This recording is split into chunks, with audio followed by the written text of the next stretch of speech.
finish this row, I'm going to grab the fent and pull some loose, what's this stuff, clover off the ground, just so that we have some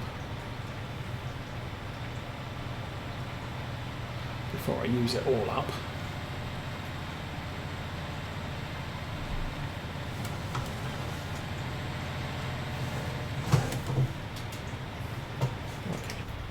Fent, where are you? That looks about right.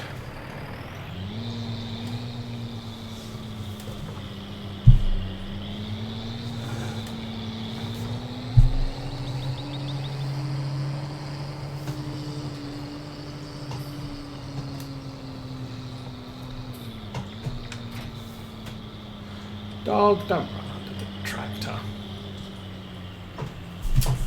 Okay. You want food? There we go.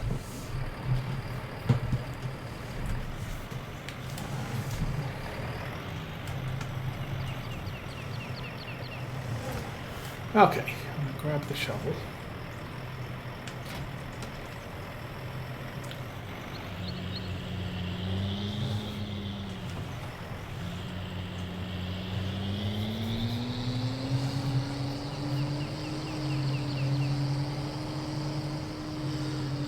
We'll need to make a note of how much clover we snag, and then how much we put under shelter and how much we put loose outside. I don't really have to do it at this point because we have the bales under cover, the bales out in the root crop storage area, or the bale. All I have to do is walk up to that bale and say, hey, have you rotted any? And if you have, then we'll know where the best place to store clover is. I'm hoping it's not like grass, because it's my one chance at winter feed for the sheep as a replacement for grass. If we look at sheep, so we've got grass silage, clover silage. That's what we're making at the moment. We're good. We've got hay, alfalfa hay, and clover hay. I'm not doing alfalfa at all because that's mostly a cow food. But then we have fresh grass, clover, fresh maize, and hay pellets. Now, we could go and make hay pellets, but that's an expensive thing. So I'm not going to do that for a few years. And during the winter, there's just no grass, so I'm kind of hoping we can rely on the clover. I need to go and use the men's room. I will be back in a minute.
that allowed me to think of things. And I think what I'm going to do, since our truck is under shelter, I can basically... Wow, I've really cleared out this field, haven't I?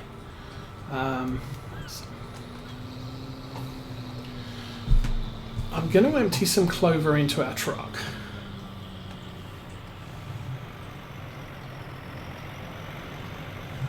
And then I'll leave the rest in the bucket. I'll put the truck back where it is so it's under shelter. And I will leave the bucket in the open. So then what we should end up with is an easy way to tell, is it rotting or not? What am I doing here? I don't know how big this bucket is.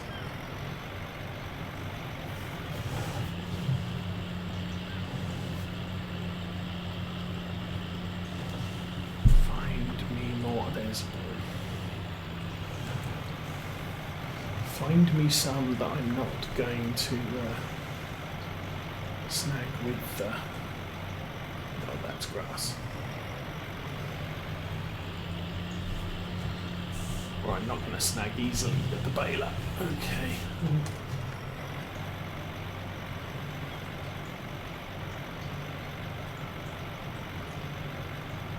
I think that's grass. It might not be.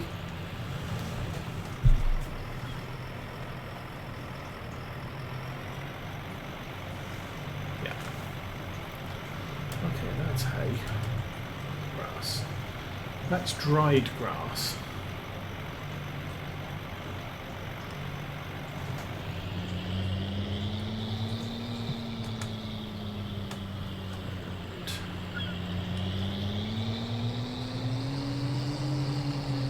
There we go. It's a 2,000 litre bucket, but only 1995.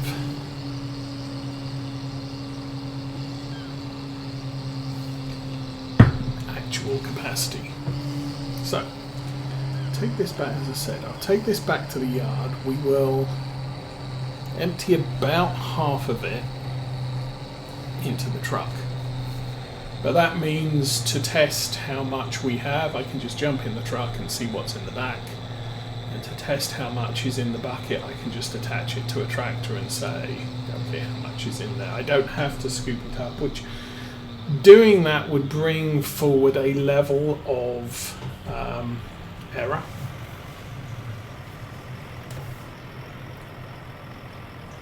Because you put something on the ground, there is no guarantee you're going to pick all of it back up the next time. Although I expect rot to be noticeable, it's not going to be, well, I put 995 litres down on the ground here and I'm only picking up 993, so, well... I expect rot to be A, noticeable, and B, progressive.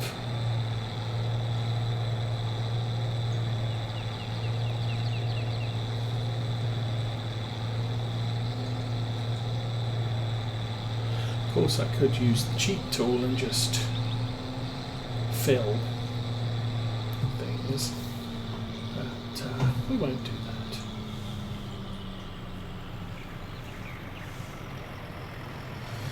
Okay, let's pull the truck out.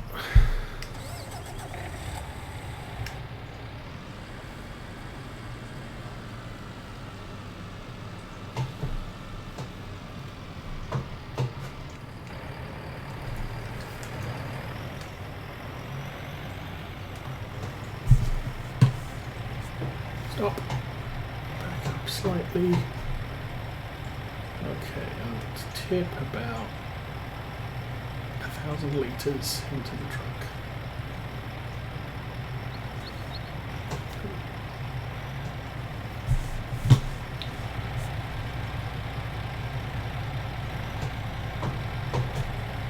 Does the truck take Clover?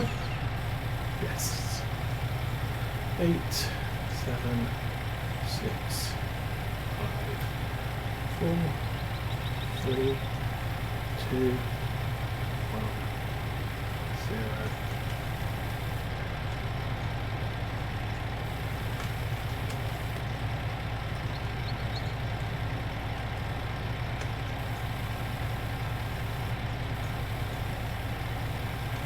Oops. I've got 991 in the bucket, 104 in here, 1004 in there. It's a good start. Let's put the truck back. It's close to 1,000, so, and that is under shelter, so unaffected by rain, unaffected by weather. This is outdoors.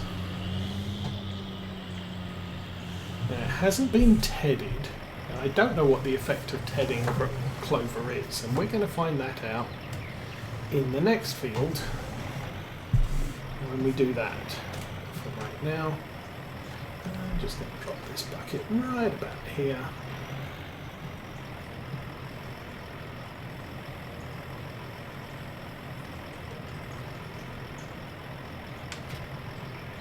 And we'll go reattach the forks to this.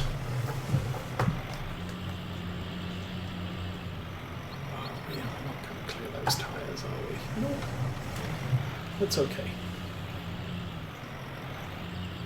When I reload the game, they will be right back where they were.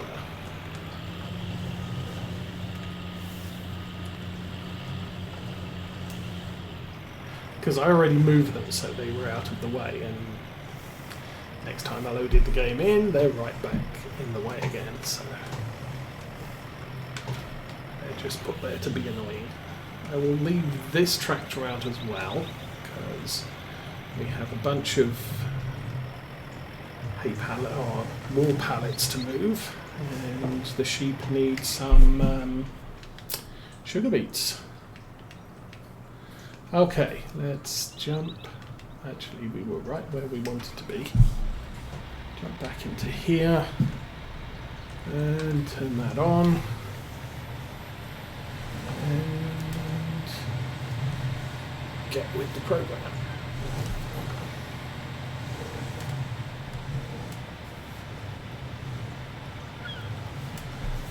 So yeah, the other field of clover, I'm just going to dry that out.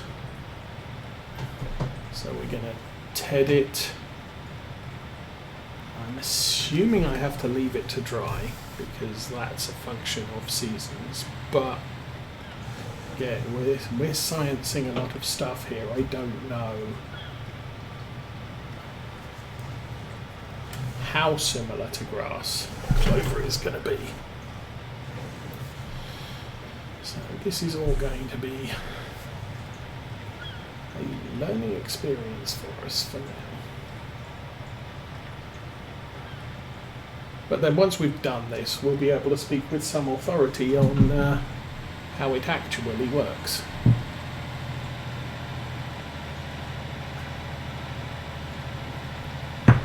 At least clover. We don't have any alfalfa. I don't know if I want to produce alfalfa at this point. I mean, obviously it's a different thing. But and it's probably very, very similar to clover. In application, cows eat alfalfa and alfalfa hay and alfalfa silage, whereas sheep's use of alfalfa is much less. They're primarily a clover eater, so since we're primarily a sheep farm, clover is better for us than alfalfa. Fortunately, the cow farm I have running, which is on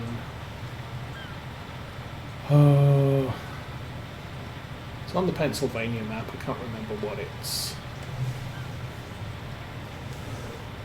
West County, Pennsylvania or something like that. That doesn't have maize plus on it, so I can't grow alfalfa there anyway. I would have to take a playthrough with what?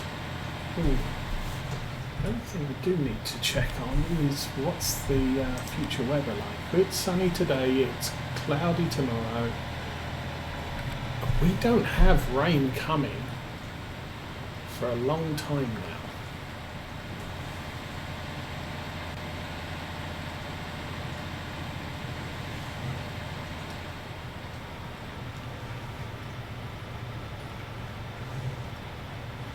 We've got all these sporadic lines of clover. I was kind of hoping these would all be a little bit close to the one we just did. I didn't want to do or attempt the 180-degree turn.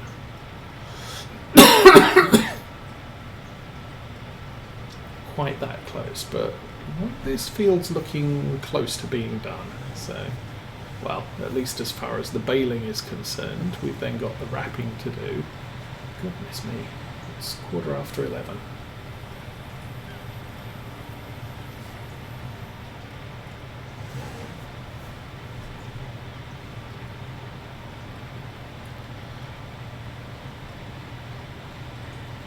Now, obviously, as far as baling and wrapping is normally concerned, yes. What I can do is, to make this job quicker, put the baler on follow me when I'm mowing, and that will at least get me two jobs done in a row, or yeah, in one pass. Oh, I'm really not good at those crazy turns.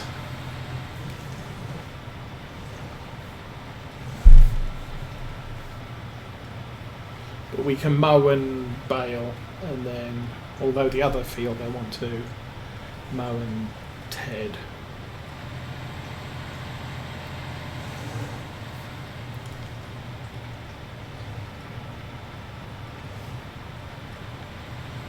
And we can see what happens to clover as it dries out, because that's obviously another thing we haven't done yet.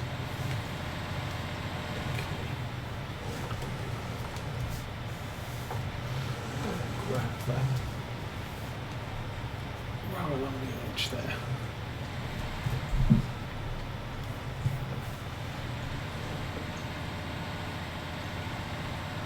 Right in the tree shadows, so very difficult to see that. Okay, we'll lift up the pickup and we'll swing wide.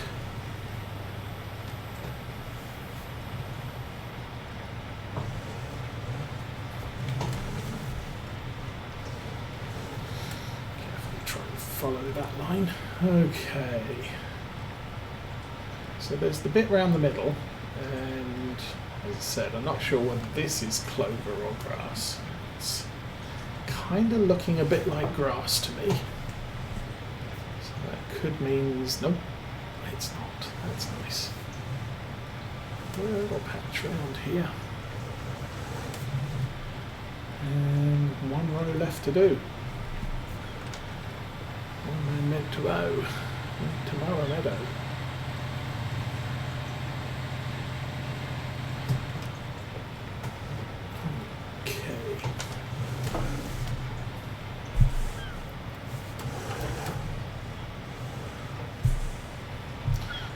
Go for the drone shot. This bale does have some issues unloading at times.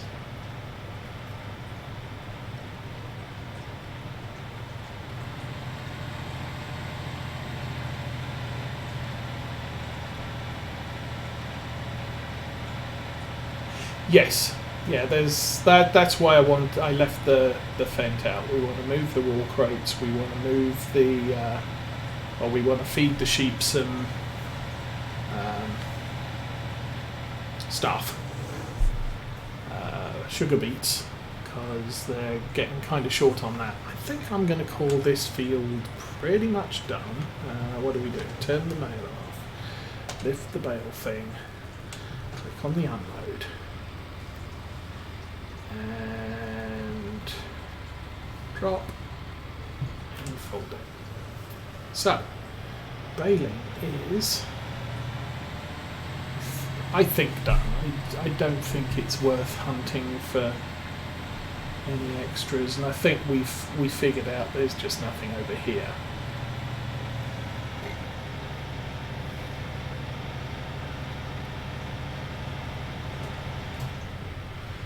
We'll put this back here.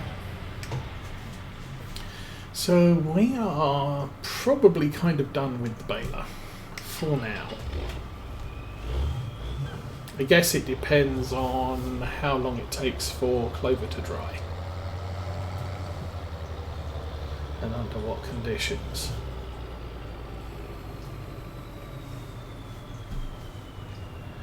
I suppose the other thing we are going to prove is if that bucket is outside, the bucket of Clover is outside, is it going to turn into Clover hay automatically, or do I have to TED it? So that's kind of a control test on.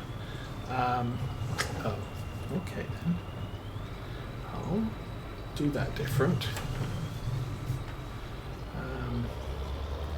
Yeah, it's kind of a control test on, does Clover need to be tedded, or do we just leave it out in the field to dry?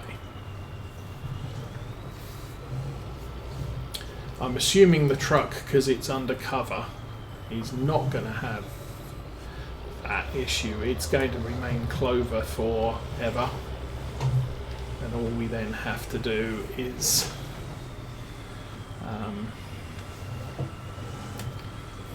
see if it rots when it's under shelter. We've got the bales done. We've got to see if they rot under shelter as well. What am I doing unloading?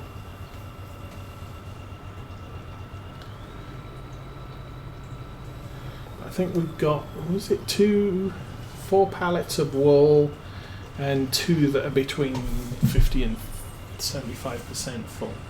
Okay, now it's time to tell. Stat board.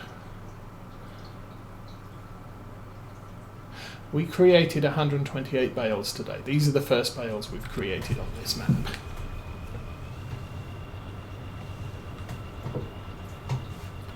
So we created about 9. Took 3 of them up to the yard and tried to wrap 1, but then the other 6 were still in the field, which we then already wrapped. So 120 bales off this field. That's...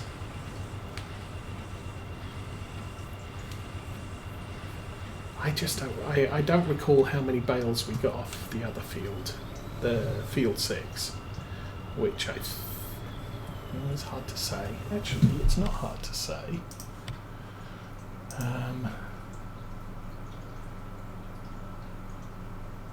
6 is 5.92 hectares. This is 5.84. So, give or take, close.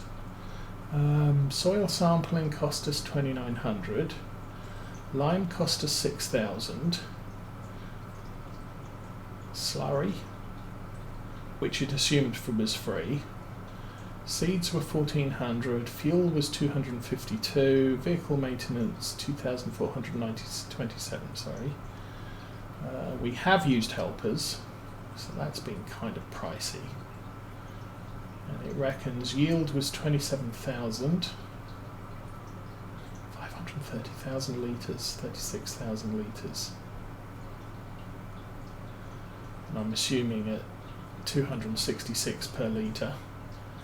Total cost 17,000, total earnings 27,000. So it thinks we've made 9,000 off this field, or almost 10,000 off this field. Not bad. Yeah, I could go back, look at some of the older videos and see if I can find one of my baling videos where we baled field 6 and see how this compares as clover versus grass. And the other thing to remember, this isn't a perfect clover yield. We're not going to get that now until next year, I don't think. Because unfortunately this field is too high in nitrogen for the clover, and so we get a reduction in yield because of that.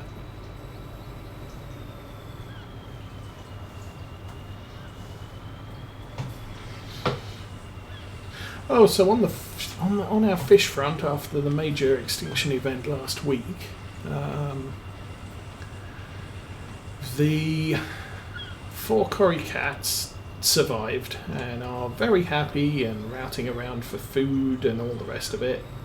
So they're not showing much in the way of issues. The tuxedo platy has been depressed all week, and whenever I approach the tank he goes and hides. He or she, I don't know.